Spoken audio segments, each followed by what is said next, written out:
ame bishina baro amba sensene koy barsa bishina antagaro gajan tama bambulu bishina ma nyuma baro juma 20h pile 21h30 ame sigi ka masayin wale nyuma don ka barka da masayin yi awa ale mun sona ka an sigi anno shuina ma nyuma wa kene kono tuguni amba fala yi makani ci awan kutin to sangolo wolon bla dugma ko wolon bla batu matambulu de ame masam bato ori to ko ala o kama nay nemo soro ame buya siga le de foloma amba fa makani che no temena ka boyin no ame barka da e tuguni ale mun sona ka ma nyuma yin ka kufo aka alqur'ane bayin kono ma afla ma nyogon soso 7 femuna ma nyuma ko aya nyefo yin no ama dawo ma de aklala ka jonyuma ushu awo jomun ko luti da ko slame a simple olu ko luti dawo ma aklala ko lu shu ka ke ma nyuma nyinini kan awo ko fendo ko ni chesira no fe ka bi soro de awo kira ya o blunda o datugura ngo datugura ni Muhammad Mustafa awo nabi nyuma ya o fene blunda datugura ko datugura ni Muhammad Mustafa nga ko tinto ko fuka dugolo meleke sa kale ka ma nyuma uti bantu ko kan ni wasaranye dalu ye ko ka fo ko ala ere ma nyuma ko fo o dalu wasaranye nga ko ma nyuma ya yere bi soro tugodi woro ni o kuma o babu kono ferele du awo dunda ka chane awo ka shujo ala e obi ma nyuma se joma naflaula ka zikru ke ala e ka ala to ko fo ka salatu ke chide mbayinka obi ma nyuma di joma de o damate ala ko ki ka dan romna ka dan no awo ni mala ka dan je usako ibe ma nyuma yin soro de awa ko ki ka dan romna ni danai obi ma nyuma se joma o damate ka wuli ka jonyuma o sekere o fele be ma nyuma di joma de ki seme jonyuma una awan karamo ko sufiu oluka dunsira o yiu awoluko tinto kibi gulon jondo de la o de bilasi ay ko ni mi gulo iti sede ayi ko ni be se ala ma fini sababu de kata ko ni sababu ma se no kabi genga fili de awo ko tinto sufiu ko tinto ko mama kunaja mami kunajara figa tugu ala ka jon kuna duko alhamdulillah ay joma sefeu jom sira figa tugu jon selen do de ko uluki entraîner ki former no kera yere bi sekui wa no kera ere fene bi sega jonro entraîner ko lu former awa ko metin to de ame barka dalai ale mun sona nga so aka jon nyuma ni aka jon seben ne ku segere ama dawo ma de ka klaka ku fe ka ku ga kalandi awo amadu jarani ma nyuma nu sona ku kofleila we ala yere de kele ka kofleila suratul kafi konna la ngo ma nyuma kofle wulula o kama go wulu dona aljine kono wulu selawa amasu ama iji ama jagabo nga kabi aljine kono aya soro ni jume ala ka jonyuma do de sona yi ka tugako awona ala yake aramade awon dawo maka klaka akili dima ka klaka ga jonyuma nu o do klega be ka klaki banga tugolu ko amadu jara ama fo kuma dola wulu e akili soro ga teme kan ha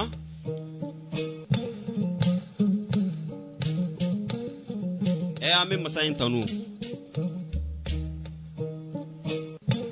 bishina ay baro sigi tuguni alaka jonyuma badokan awo anko tindo ko baro be sigi jonye jomunu sera wa usona ku seme ni sona ki seme jonyo na ifene biseo no kera baro be sigi fene yokoyi alhamdulillah shuina amena baro sigi o jon selen dorika jomun sona ka to alayi alaka danche wa mason wulu sagode wa fene afala ala sona koyi bishina amero jume ame Senegal kaw fin no koyi awo ba ko dugumma ko la capitale du Tijania Tiwawun afara dugu kele ne ma ko Tijania ere capital ba awo de Tiwawun e koyi bishina ay wele bla kay kawma olukana kana baro banye Tiwawun ko kan awan karamogon be no Sedi El Haji Maliki Si tuwawun alhamdulillah shuina baro abina bola ale kan koyi an karamogo jume be na baro banye akan bisuina aleti ma dugule ara joniti antenne sanfɛ ane chorno sedu baro kabo kai kaw finno alhamdulillah bisuina ala an garsige do ale de la koyi ale kana baro banye ni jombayin kan ni jon selen kan ala kan ni jon sebe bayin kan alhamdulillah no Sedi El Haji Maliki Si an kutin to ko manyuma baro nala manyuma mu irana domi ni ani ala yan garsige do karamogo muna o kana kumanye manyuma muka ama wasa do la de temuka yin sigile do ama manyuma bo manyuma la de ayi ame manyuma befe wa ame manyuma beko nala yan garsige do manyuma munga baro la domi ama wasa do la de bishina bijuma do bayina no bena janvier kalo kilita ani duruma samba flani muka ani kele ala yan garsige do chorno sedu baro de la ale bina kana baro banye Sedi El Haji Maliki Si amaka kasidaw mew nga bishina ayre de bina kufanyi El Haji Maliki Si yere join akako damina na tugudi alhamdulillah an karamogo no cherno sedu baro abina kana baro banye bishina tuwawun ko El Haji Sedi El Haji Maliki Si ko alhamdulillah bishina amina nyana fimbo ayre la Amadou Jarani labon sabatile do an karamogo no cherno sedu baro iba le dama koy anga jeka le lame bishuna baro anga asigi ni asigile bismillah ilahi ya ilahi ya ilahi ilahi tawbatan qablan manuni ilahi ya ilahi ya ilahi ilahi tawbatan qablan manuni la ilahi ya ilahi tawbatan qablan manuni ilahi ya ilahi ya ilahi إلهي توبة قبل المنون ألا يا داد ويهك نبيني بذكر الباني تحتان العيون إلهي يا إلهي يا إلهي إلهي توبة قبل المنون أفي بين حبالك أم ببين لعشاق برامة خابريني إلهي يا إلهي يا إلهي إلهي توبة قبل المنون إلى متى تلين بكي قلبي بنار الهب كي يمغي رهوني إلهي يا إلهي يا إلهي إلهي توبة قبل المنون عاقفين بك الأهبة كي نداوي ظنا فينا بإجراء السنون إلهي يا إلهي يا إلهي إلهي توبة قبل المنون دعي أنك تخنج ذات دل به يزداد قلبي من فتوني إلهي يا إلهي يا إلهي إلهي توبة قبل المنون ألا هبل المودة جادديها ففي التجديد نهيا كل هين إلهي يا إلهي يا إلهي إلهي توبة قبل المنون وناجيني بسر غير فاس وكوني بالمعاهد ذاكريني إلهي يا إلهي يا إلهي إلهي توبة قبل المنون jide an bɛ foli kɛ mama ni ka sɔrɔ tulo bɛ an ka Cheikh Ahmad Tijani radiyallahu ta'ala anhu a kumakan min n'a bɛ Bamakɔ n'a tɔgɔ dara k'a fɔ ko kelenya kumakan donc an bɛ a bɛɛ lajɛlen fo nka an bɛ foli nin bɛɛ ta k'a bila an ka khalifa ka yamaruya kɔnɔ n'o de ye Cheikh Ahmad Bedital ale ni a jɛɲɔgɔnw bɛɛ lajɛlen a n'a baarakɛɲɔgɔnw n'a kanujɔnw ka foli kɛ u bɛɛ lajɛlen ye mama n'a bɛ ka radio lamɛn nin waati la ka foli kɛ bɛɛ ye ka dugawu kɛ bɛɛ ye ka ala deli maa ɲumanw olu nɔ bɔli wala u ka baro kɛli layidu minnu talen b'a la k'a fɔ hɛrɛ min bɛ sɔrɔ a la ala ko hɛrɛ in di an bɛɛ ma jahi rasulillahi indallah an bɛ ala fo ka ala barika da ni ko El Haji Maliki Si an bɛ fɔlɔ k'a fɔ ko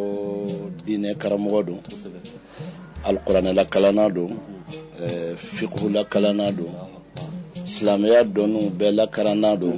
wa Sheikh Tidiane ka kalanden do a ka mukaddamu do a ka khalifa do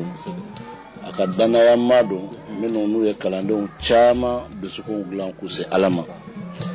nka Ala y'a kɛ a bangena dugu la u b'a fɔ dugu min tɔgɔ ko Gɛwɛ dugu in a bɛ yɔrɔ min ka surun u b'a fɔ Dagana o de y'a département ye bi Dagana donc Dagana a bɛ Ndar a don Saint-Louis de tun ka mara b'u kan mais Matam kɛra région ye sa u bɛ Matam ka mara kɔnɔ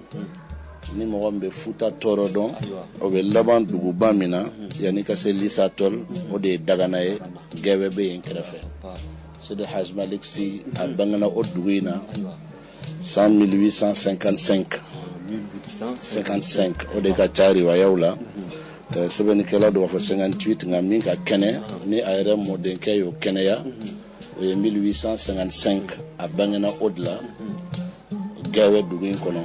a fa o tɔgɔ Alpha Mayoro a fa tɔgɔ Seydou Ousmane Sy a ba o tɔgɔ Fa Wada Wele o Fa Wada Wele in o de fa tɔgɔ Alpha Mayoro Wele o de El Hadj Malick Sy benkɛ ye donc a ba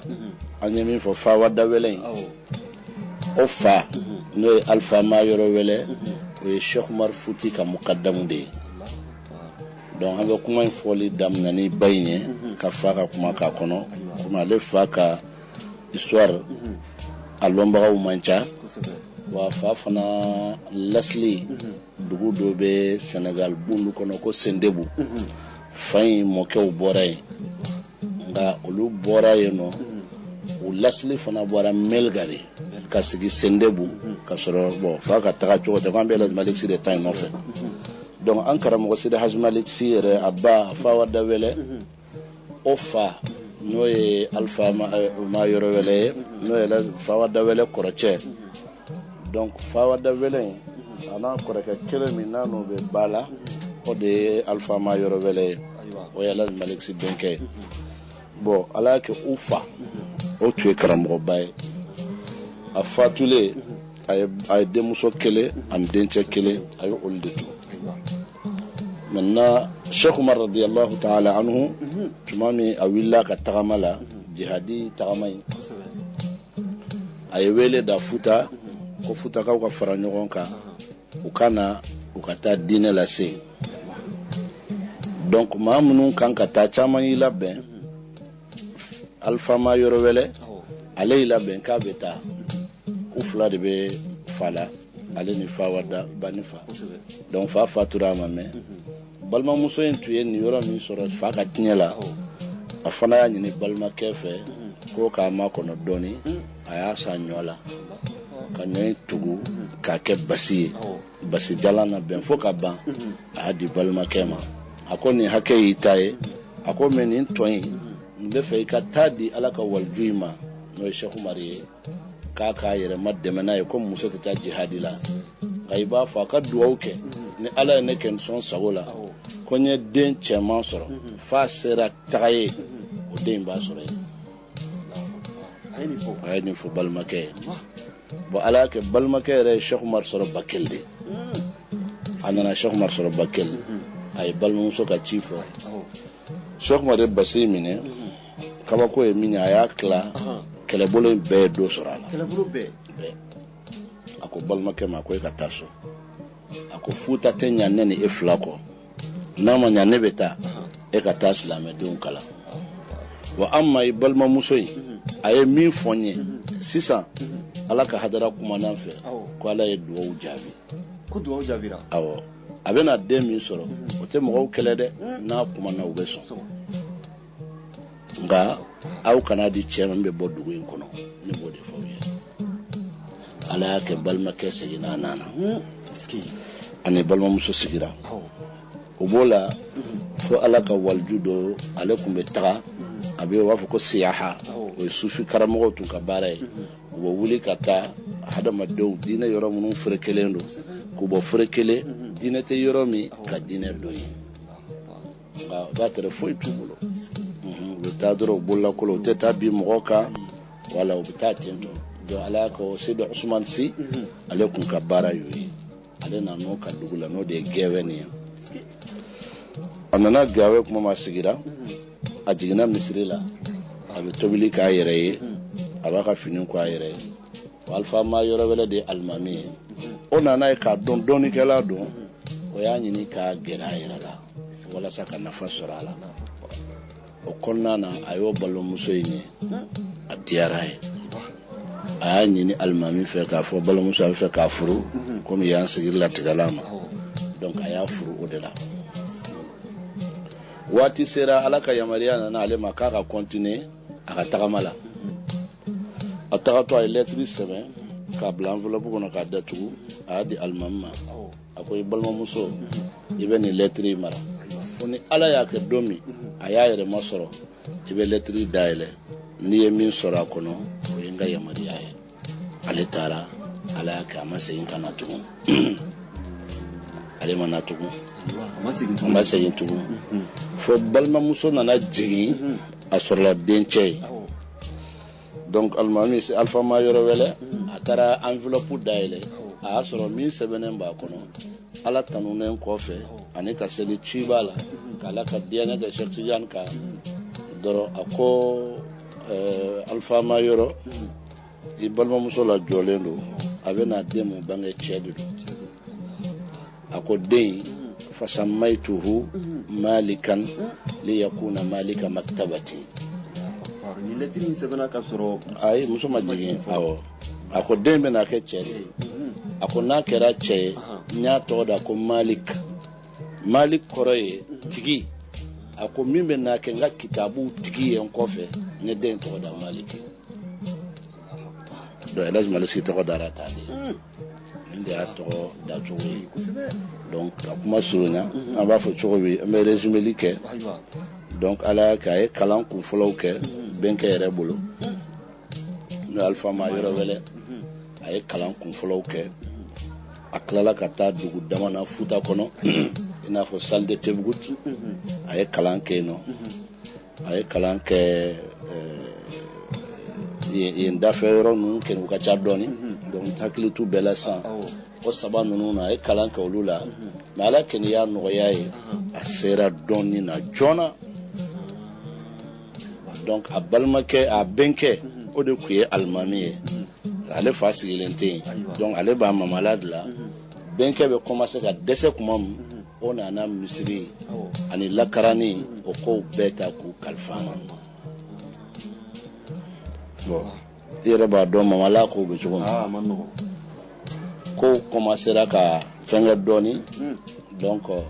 danfɛnw maaw commencera u bɛ ɲɛsin a la donc keleya minnu nana ale fana y'a kanu ka bɔ yen nɔ ka taa sigi Tivaouane o de bɛnna 1901 décembre 1901 ka don 1902 la a sigira Tivaouane o de la o de la hali u bɛ riwaya dɔw fɔ bien vrai que maa sɛbɛnnen mais n y'a mɛn mɔgɔkɔrɔba dɔw b'a fɔ la ko Cheikh Umar radiyallahu ta'ala anhu ale fana tun bɛ dugu de la a ye kalan kɛ dugu de la ko Pire o dugu ni Tivaouane 11 km ko Cheikh Umar ye ɲininkali kɛ ko dugu in tɔgɔ de ko Darussalam o quartier bɛ Tivaouane halisa se ka kɛ o de ye quartier fɔlɔ yɛrɛ ye donc ko Cheikh Umar ko dugu tɔgɔ ko k'a tɔgɔ Darussalam comme Darussalam kɔsɔ kisi so ko Cheikh Umar kuma ko Suwawon filakan na a ma kɛ Darussalam ye fɔlɔ ala jɔn dɔ de bɛ nale o de ka nalo b'a kɛ kisi so ye donc ko o Suwawon nin de tora wɔlɔfɔw bolo ko Tivaouane donc fana ye riwayaw don histoire la n'i y'a mɛn cogo min i b'a fɔ ten bien vrai que maa sɛbɛnnikɛla baw la mais n y'a mɛn maakɔrɔba dɔw olu b'a fɔ tan donc a nana sigi yen nɔ 1902 a installé a fana nana bɛnkɛ tun bɛ baara min na a ka baara kɛr'o ye mais o y'a sɔrɔ tubabuw commencelen don ka na colonisation daminɛlen don kabakoba minnu bɛ yen n'u kɛra n'u cɛ parce que a waati tubabu ye karamɔgɔba fɛn fɛn tun bɛ yen u sera k'a bɛɛ kɛlɛ bɛɛ Serigne Touba ninnu ye kɛlɛ sɔrɔ Cheikh Amala ninnu ye kɛlɛ sɔrɔ o ka ca n'an y'u jate karamɔgɔba fɛn fɛn tun b'o waati la u bɛɛ ni tubabu nana se ɲɔgɔn ma mais tubabu dɛsɛra ka se ale ma non parce que ala kun ye lɔnni dɔ d'a ma an b'a fɔ o ma culture générale kun b'a la parce que tubabu tun b'i provoquer de k'i pousser ka don da dɔ fɛ i mana don da nin fɛ o bɛ kɛlɛ wuli k'a kɛ i n'a fɔ bagaruma donc ale fana y'o faamu joona Dakar église min n'o fɔ ko Pupungel la ka bɔ Dakar ale de Dakar église fɔlɔ ye a ka bɔ église bɛɛ ye n'i bɔra église in na 200 mètres i bɛ na Elhadji Malick Sy ka zawiya la ale tun ka stratégie tubabu mana église jɔ yɔrɔ min a yɛrɛ bɛ taa kɛnɛ dɔ sɔrɔ min ye manja a bɛ misiri jɔ donc n'u ye u ka sɔn ci u ye mɔgɔw wele u b'u ka dɔnkilidaw n'u ka bateau la ale yɛrɛ b'a ka kalandenw wele u bɛ to kasida kalanw na o de la ale ka poésie sɛbɛn cayara donc n'u ye école jɔ yɔrɔ yɔrɔ k'a fɔ u bɛ mɔgɔw kalan a bɛ kalan yɔrɔ wɛrɛ dayɛlɛ donc tubabu tɛ se ka bin a kan u bɛ fɛn fɛn na a bɛ a kalama o de la lettre dɔ bɛ yen lettre in donnen don kosɛbɛ a Seydi Alhaji Abdullahi Niass an karamɔgɔ Sheikh Ibrahim Niass fa radiyallahu ta'ala anhum jami'an ale fa Alhaji Abdullah a kun bɛ dugu min na dugu in tɔgɔ de ko Kosi a bɛ Gambi ni Senegal a dɔw y'a sɔrɔ frontière politique in tɛ yen a bɛɛ bɛ jate Senegal a bɛ yen de Seydi Hadji Malick de lettre ci a ma k'a fɔ k'i bɛ yɔrɔ min i ni tubabu ninnu ka jan mais u tulo ka bon nka minnu bɛ kibaruya d'u ma a caman ye nafigiw de i jugu bɛ se ka sɔrɔ a la u kana na taa i n'u bila ɲɔgɔn na fɛɛrɛ kɛ i ka bɔ yen i ka na i sigi u ɲɛkɔrɔ u k'a dɔn i tɛ kojugu labɛnna i tɛ juguman na i bɛ ka hadamadenw lamɔ ala ko de la o de y'o bɔ Kosi ka na sigi Kaolack mais a sigira yɔrɔ min Saren Jugare o de y'u ka quartier yɛrɛ ye bi an caman bɛ taa Madina Baye o tun y'u ka sɛnɛkɛforo de donc o ye Seydi Hadji Malick Sy ka sakafa dɔ a ka culture do n'a fɛn na a ka alamɔgɔya min ni ka sɔrɔ ni a ka bon komi ma ɲuman ko la an bɛ fɛ ka dɔɔni fɔ alamɔgɔya ninnu yɔrɔ la 1945 guerre o bɛ na kuma min Seydi Hadji Malick Sy a den fɔlɔ bi an bɛɛ ko a denkɛ fɔlɔ ye Serigne Babacar de kosɛbɛ nka Serigne Babacar tɛ den fɔlɔ ye a ye o kɔrɔkɛ tun bɛ ko Sidi Ahmed awɔ caman t'o dɔn o bɛ san 15 tubabuw nana u bɛ na farafinw min na ka t'u bila travaux forcés la ka taa n'u ye sɔrɔsiya la pour k'u yɛrɛ dɛmɛ n'a ye a ka kalandenw bɛ bɔla wula kɔnɔ u nana kalanden kɔrɔba dɔw minɛ olu minɛnen a fɔra ye a wulila a taara commandant in fɛ yen a ko aw ye ninnu fɛn fɛn minɛ sariya t'aw bolo sariya tɛ n bolo walidenw de u kalifara ma n k'u kalan alikuranɛ de la mais n'aw mago bɛ mɔgɔ la n bɛ min d'aw ma bi ni n t'a dɔn mɔgɔ tɛ ɲininka a la ne yɛrɛ t'aw ɲininka o ye nin a y'a dencɛ fɔlɔ min na o si bɛ san 15 a di tubabu ma k'u ka walidenw bila wa ala y'a yira a la nin den in mana taa a bɛ sa a tɛ na a don a ko bɛɛ ma u bɛɛ ma ko ni Ahmad ɲɛnafin bɛ mɔgɔ min na k'i k'a filɛ bi i bɛ karamɔgɔ jumɛn sɔrɔ bi a ye kalandenw bɔ a y'a den di tubabu ka taa n'a ye o de kama tubabu ni den tagara den ma segin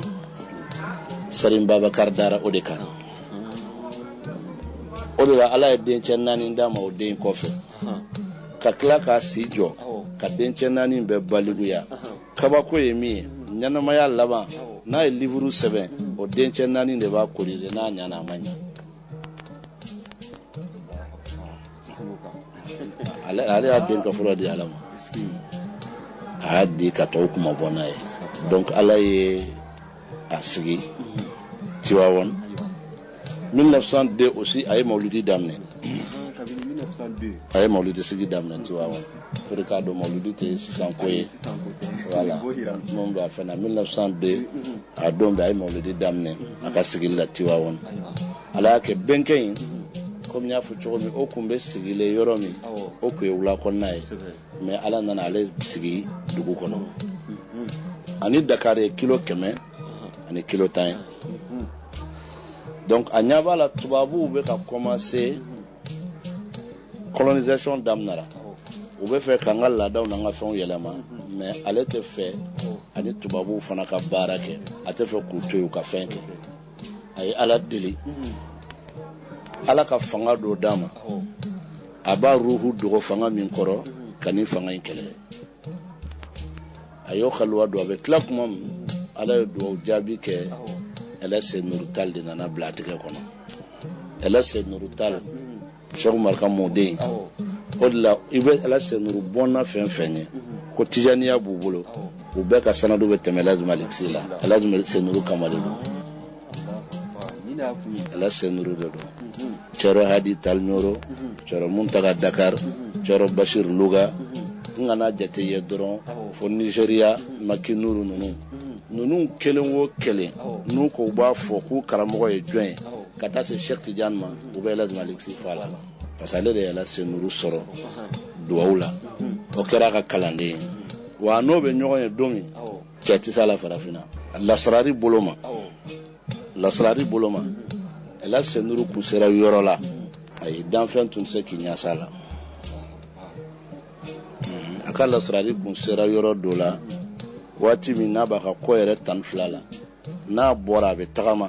muso kɔnɔ ma kalo 4 sɔrɔ n'aw tɛmɛna ɲɔgɔn na o den tiɲɛna tellement kun ka farin a bɛ cogo min nka ala ni LS Malik Sy yira ɲɔgɔn na o fana ye kabako wɛrɛ ye nka u ka ɲɔgɔn dɔn kɔni n bɛ fɛ ka min fɔ LS Malik Sy tun y'a to yen a tɛmɛna la sufɛ Cheikh Umar de seginna ka n'a ma ko LS Malik Sy ma ne ni e cɛ bɛ cogo min i bɛ ne bɔ n'a ye nin lahalaya in na i b'a to tan donc dugu jɛra a ye mɔgɔ bila ka ci cɛ LS Nuru ma a ma ci cɛ ma a kana k'a ko dɔ dɛ a ko de k'a mago b'a la moriya sira fɛ a kana moriya k'a ye sinon LS tɛ taa mɔgɔ lamina o taa mɔgɔ lamina awɔ donc ka kuma surunya o ye ɲɔgɔn ye a y'a invité a kana sɔrɔ Tivaouane c'est LS Nuru nalen min ye kuma in fɔ n ye min ye a fɔ ye o y'a mɛn LS Malik Sy de da min y'a fɔ n ye dɛ min y'a fɔ ye o y'a mɛn LS Malik Sy de da n bɛ se ka kuma fɔ i ye min y'a fɔ ne a tɔgɔ Ali Ahmed Baro an yɛrɛ fancinin dɔ don a ko a fa cɛ Ahmed Baro de ye kuma in na kala ye tan donc o ye LS Malik Sy ka kalanden de ye o y'anw mɔkɛ cɛ Ahmed Baro y'a ka kalanden ye donc ka kuma surunya a ko LS Nuru o don a kun Rawhan a tun tɛ kɔlɔsi da ka zikuru kɛ pour que Rawhanu ye non ko n'a tun y'i sigi a kelen n'a y'a bolo gosi tan dɔrɔn Rawhan bɛ jɔ a ɲɛkɔrɔ a y'a sɔrɔ kudam 12 b'a bolo kɔlɔsi t'a n'u cɛ donc ala y'a kɛ a nana LS Malik Sy ye ci dɔ f'a ye k'a ka taa ci in jateminɛ Istikhara la a kana jaabi f'a ye a tagara su kɔnɔ a ye ko bɛɛ kɛ a dɛsɛra ka Rawhan 12 kudamu ninnu ye a ma se k'u ye ko bɛɛ kɛ a dɛsɛra f'a yɛrɛ étape laban mun tora a bolo ni nin ye filɛli kɛ ni kɔdan ko to min kɔ a taara ka valise dayɛlɛ k'o de labɔ ka na kɔrɔsi ta k'o kɛ a bɛna taa tila fo kɔrɔsi kisɛ 3 tora ye dɔrɔn LS Malik Sy nana kɔrɔsi puruta la su kɔnɔna la da sɔgɔlen don fan bɛɛ a dusukun commencera ka ko dɔ faamu a y'i la a y'a sɔrɔ ale t'a dɔn jɔn de kɔrɔsi in bɔ sa la dibi la a t'o dɔn a tora dalen a dalen nana sigi o juma ye kudamu 12 min tun b'a bolo a ɲɛ b'a bɛɛ dalen na bada la LS Malik Sy bɛ k'u kantigɛ a wulila a dabali banna a jatigɛlen donc dugu jɛra a nana LS Malik Sy fɛ k'a bɛna kuma fɔ ye a y'a ka kɔrɔsi dalen sɔrɔ o kɛrɛfɛ kire be fɛn dɔ faamu yan cɛya ni foyi tɛ kelen ye Alhaji Malick Sy kama de ko njidmi ko joƴƴina ɗum fofɗa gonta almuɗo cheikhna Ahmada Tijani ako mbe fe ka jeni bede ko ikaga shecanga kalande ela senuru ko londe ko sonna kuma ko ela senuru ma ko kit sekaba parce que ni deli ala ka hadara la de dirama ngam mi deli ka nga kalande de ni deli imo ke aka bara nga ke nyogon fe ko kuma ka tasigi ne Dakar parce que afora nya ala ka hadara la ko tubabu se ga foi fo foni flate aba fi dron de 8 wala si mata fi no abadan tubabu te varnya la senuru tum avion falen to yana ka wuli minti dura be ti bla avion be jo do bela jiga ka mo bela do ala tubabu te ga vale mai ni tu ya me Sudan français la ko grand marabout akele la senuru kele de tulo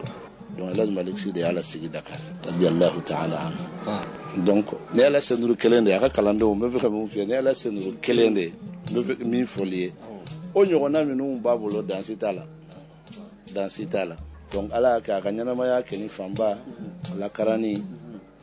ani ka sebeni ke ala kirala sallallahu alaihi wa alihi wasallam parce ala kira kanu nana ka seyorola ala kalimandi atora ala kira kola atununa ala kira kola faka fembe kira doronde be ala sallallahu alaihi wa alihi wasallam donc ay kalande una mota ka dew yere la moti kula kala suna yere denke Serigne Babacar amba fo Khalifa Babacar ayo la sigin darde Saint-Louis do fo ndar yana ka suma elema parce que fana tu ya de ma capitale do akunyo blaka ta ko mena parce que denke aga kitabu do be ko rawi zam'an fi mawlid sayyid bani adnan amba fo ko nuniya wala wadani ilahiya نبي أبقري أرياهي نبي أبقري أرياهي نبي أبقري أرياهي صفي الله ذو خلق بيوني إلهي يا إلهي يا إلهي إلهي توبة قبل المنون صبيح الوجه ذو خلق حسين صبيح الوجه ذو خلق حسين إلهي يا إلهي يا إلهي إلهي يا إلهي يا إلهي إلهي يا إلهي يا إلهي إلهي توبة قبل المنون صبائحه الجواهر مزريات والإملا وهوى أين للعيون إلهي يا إلهي يا إلهي إلهي توبة قبل المنون voilà comme amancha ka bedaya sino abebe betu keme ani betu mugandema o kitabu ya bo sebena kuma atara se yoro dola abafo bihi tabal ilahu ala abina bihi zunnuni zayala batna nuni bihi bisrun wa ihya li isa bihi talal alayya narukuni bihi yaqub donc bihi abafo kira de kama o de bihi ala ya fara adama ma kira de kama ala ya ninke kira de kama donc abeka bihi fo ka chaya de adenche de na te dama abe tebi na obeka kaye mafle ala be kayi la ka fo nye demunu dima ukora abe tebi na doro den kama konfa kitato ngi demenu no adoni akwa o ko be mo ko demeli juma ko ibeka jatelu ka ko yo den kama ko da il itnaba kul kullul baraya unilu ma unilu bil mubin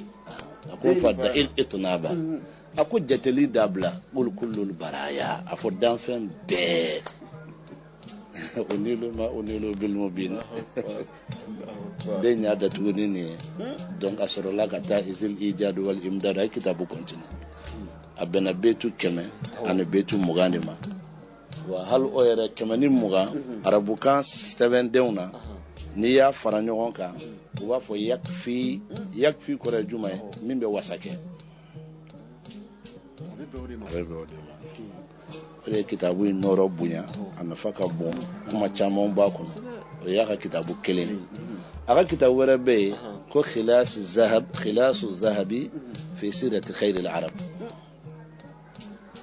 ko sanu la sugandilen sanu a caman minnu sugandira ka ba kɔnɔ ka olu suma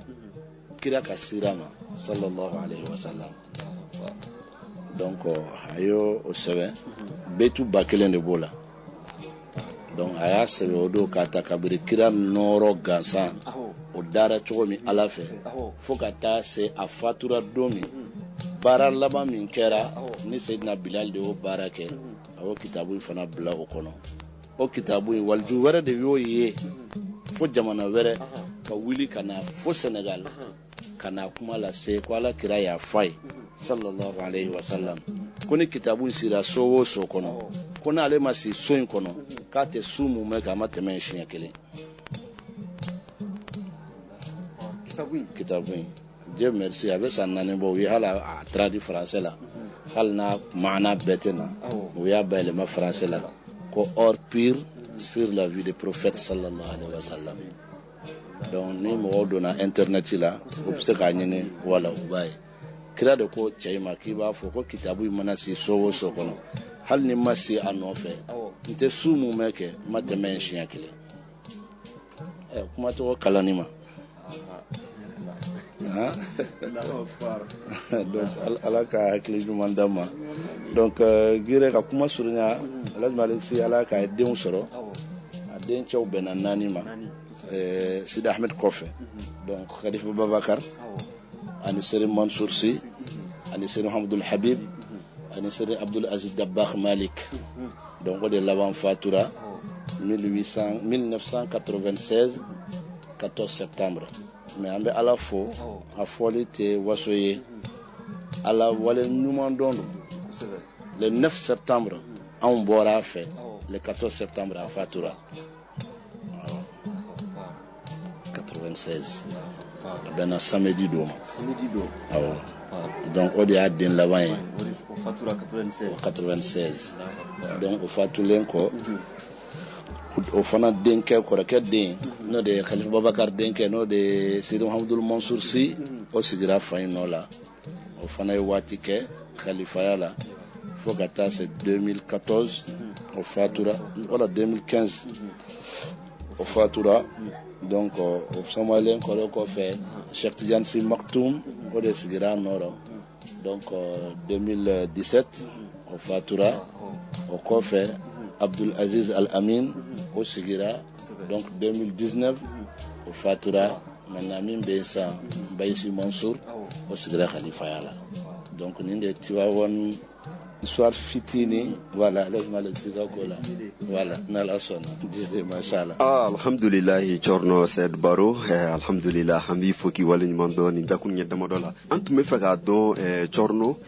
Said Alhaji Malick Sy n'a sɔrɔ ani Elhaji Cheikh Oumar Tall u ye ɲɔgɔn ye ka sɔrɔ sugo tɛ ka sɔrɔ a mana ma lahaliya wɛrɛ la ma ɲumanw ka tuguyaw la an tun bɛ fɛ k'o yɔrɔnin dɔn ka jɛmukan in kuncɛ o yɔrɔ kan. Non u ma ɲɔgɔn ye parce que ale bangena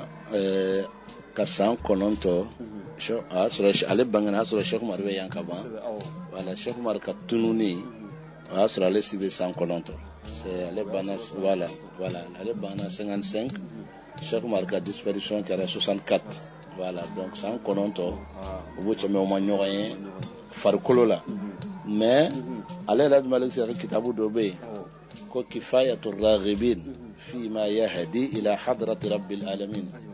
A b'a fɔ kitabu in kɔnɔ tuma min u b'a ɲinikala walijuya ko dɔw la a kumanen fa mɛnna a ko saluni ana ibn Usman da'awata Umarin a ko a ye ɲinika a ko ne fa ye Usman ye a ko mɛ ne ye Cheikh Oumar ka duwawu de ye a ko ana ibn Usman da'awata Umarin ko ne ye Usman den ye Cheikh Oumar ka duwawu ye. إن شاء الله أعلى إلهي يا إلهي يا إلهي إلهي توبة قبل المنون إلهي يا إلهي يا إلهي إلهي توبة قبل المنون لا إلهي يا إلهي يا إلهي إلهي توبة قبل المنون إلهي يا إلهي يا إلهي إلهي توبة قبل المنون ألا يا داد ويهك نبيني بذكر الباني تحتان العيون إلهي يا إلهي يا إلهي إلهي توبة قبل المنون أفي بين حبالك أم ببين لعشاق برامة خبريني إلهي يا إلهي يا إلهي إلهي توبة قبل المنون إلى متى تلين بكي قلبي بنار الحب كي غيرهني إلهي يا إلهي يا إلهي إلهي توبة قبل المنون عاقفي نبكي الأهبة كي نداوي ظنا فينا بإجراء السنون إلهي يا إلهي يا إلهي إلهي توبة قبل المنون دعي أنك تخنج ذات دل به يزداد قلبي من فتوني إلهي يا إلهي يا إلهي إلهي توبة قبل المنون ألا هبل المودة جدديها ففي التجديد نهيا كل هين إلهي يا إلهي يا إلهي إلهي توبة قبل المنون وناجيني بسر غير فاس وكوني بالمعاهد ذاكريني إلهي يا إلهي يا إلهي إلهي توبة قبل المنون منازل قد أهدت بها بسلع وكاذمة جنانا للقضين إلهي يا إلهي يا إلهي إلهي توبة قبل المنون أهدت بها وكنت رخي بال أحادث من حديث ذي السجون إلهي يا إلهي يا إلهي إلهي توبة قبل المنون ma nyuman baro juma 20h pile 21h30 alhamdulillah ni nguyan karamogo ye ko chorno sedu baro kabo kai kaw finno amma fuka wali nyuman do akani dakurunya damado baro la sede alhaji malik sika yanfo tiwawun alhamdulillah amba jiga ka fo lambe bawo ani kanumbawo be family soro bi baro ina ko ankaramogo chorno sedu baro akani baro ina ka befu ka be wale nyuman do ankara mogo no chorno sed baro ale muntumala kala selikanyi bi ankara mogo ka no sede elaje maliksi yan foti wa won kaw finno alhamdulillah ni jam kambana ka yera wele ka lasoro nyingal be mamun bulu walma fulikambe mamun bulu aban ankara mogo wele ka lasoro no chorno sed baro 76 36 35 63 76 36 35 63 kan la bena ka dawma bisa awdinge onaka kalani kefe Muhammadu Gire ni mamu be feka yele alsa anga emission ma nyuma baro a groupe sanfe ni jam kambana nu ya wele ambula yele ni jam kambana kan yera wele kan nasoro kan nga filu corriger kan ni barodo ani filitiba aba nasoro 75 40 91 99 75 40 91 99 biolonvla ani duru binani bikononto ani kele bikononto ani kononto amafo Allahumma salli ala sayyidina Muhammad al-fatih lima ukhulika wal khatim lima sabaka nasir al-haq bil haqi wal hadi ila siratal mustaqim wa ala alihi aka qadrihi wa miqdaril azima Allah ya wai da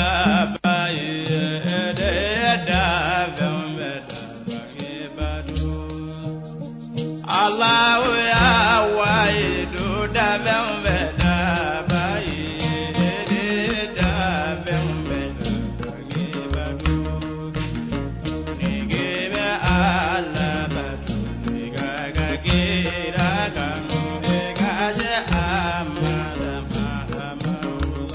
Shaga